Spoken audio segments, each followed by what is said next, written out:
के साथ है और आप ही के सहयोग से, आप ही के बल पर, आप ही के दम पर आज बिहार में निषाद का बेटा टिकट मांग नहीं रहा है, टिकट बांटने का काम करता है साथियों।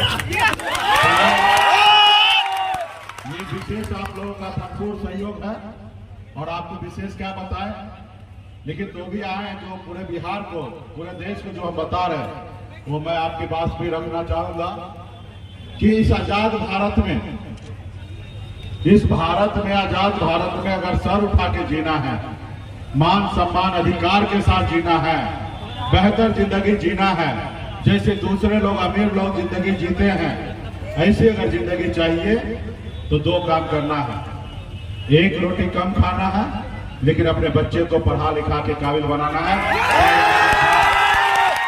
चाहे आपका बेटा हो, आपका भाई हो, या जो भी आपका परिवार का सदस्य हो, उसको पढ़ा लिखा के आगे बढ़ाइए।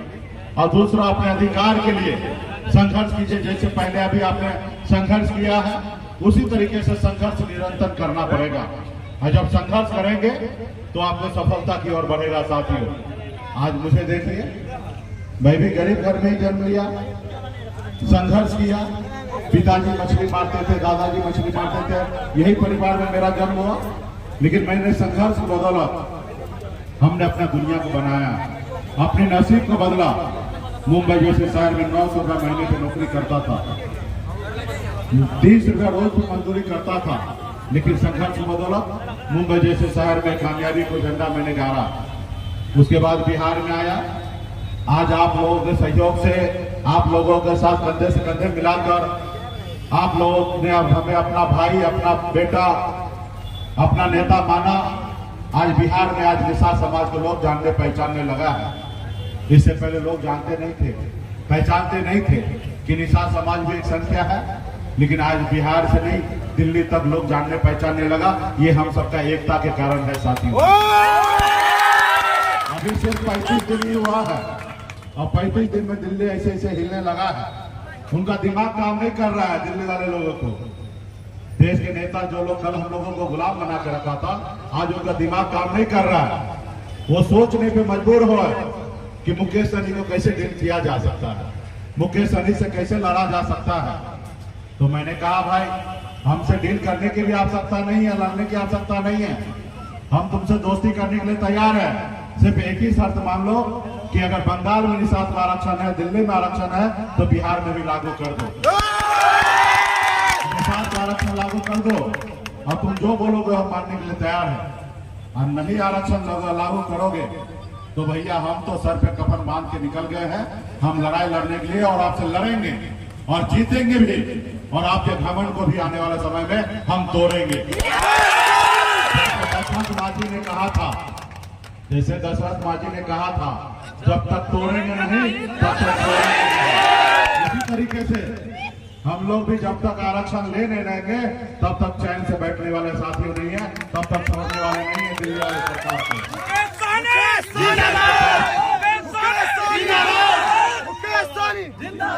आज आपके पास ताकत है।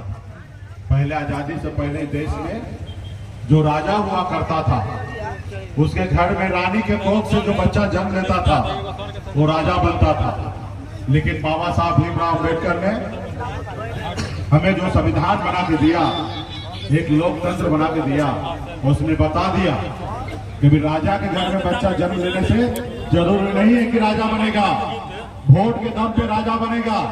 चाहे वो किसान का बेटा हो, मजदूर का बेटा हो या मछुआरा का बेटा हो, निषाद का बेटा आने वाला समय में अपने वोट के दम पर राज्य का मुख्यमंत्री और देश का प्रधानमंत्री बन सकता है। अभी राजा का बेटा राजा नहीं बना, और ये वोट आपके पास है। और जिन लोगों ने अपने वोट को, शक्ति को पहचाना, अपनी शक्ति को जाना, आज वो समाज देखिए कितना आगे निकल गया है। जैसे लालू प्रसाद यादव जी ने, मुलायम सिंह जी, मायावती जी, स्वर्गीय रामविलास पासवान जी, ये लोगों ने अपने वोट का ताकत को समझा, अपना दल बनाया। जब दल बना तो उनके लोगों ने उनको साथ दिया, और जब उनके समाज के लोगों ने उनको साथ दिया तो 15 साल बिहार का मुख्यमंत्री बने रहे। और आज भी उनकी सरकार है और वो समाज देखिए कितना आगे निकल गया है।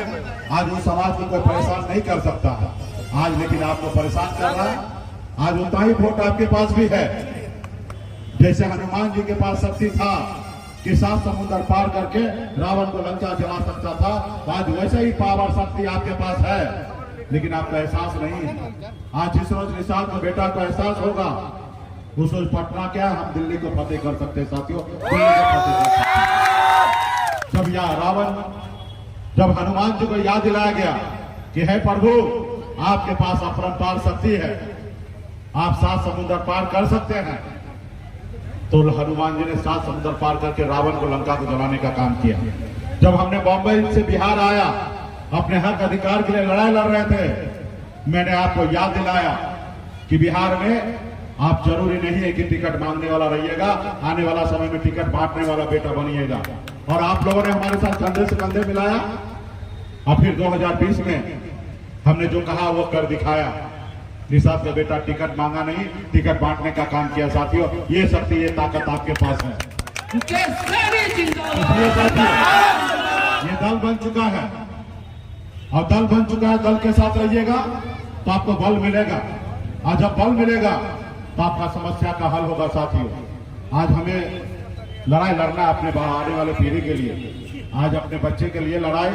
कोई अमेरिका से, लंदन से, कोई या गुजरात से कोई आके लड़ने वाला नहीं है। साथियों, आपके बच्चे का लड़ाई, आपके हक अधिकार की लड़ाई आप ही लड़ेंगे, दूसरा कोई लड़ने के लिए नहीं आएगा। साथियों, आज मैं भी आपकी लड़ाई अगर लड़ रहा हूं, मैं इसलिए लड़ रहा हूं कि निषाद कुल में हम जन्म लिए। अगर मैं ब्राह्मण, राजपूत, भूमियार होता तो मैं क्या आपके लिए लड़ाई लड़ता? नहीं लड़ता, क्योंकि 75 साल से आपने देखा किसी ब्राह्मण, भूमियार को, लाला को आपके हक अधिकार के लिए लड़ाई लड़ने के लिए नहीं देखा। आज मैं निषाद का बेटा हूं, इसलिए लड़ाई लड़ रहा हूं। लोग हमको कहते हैं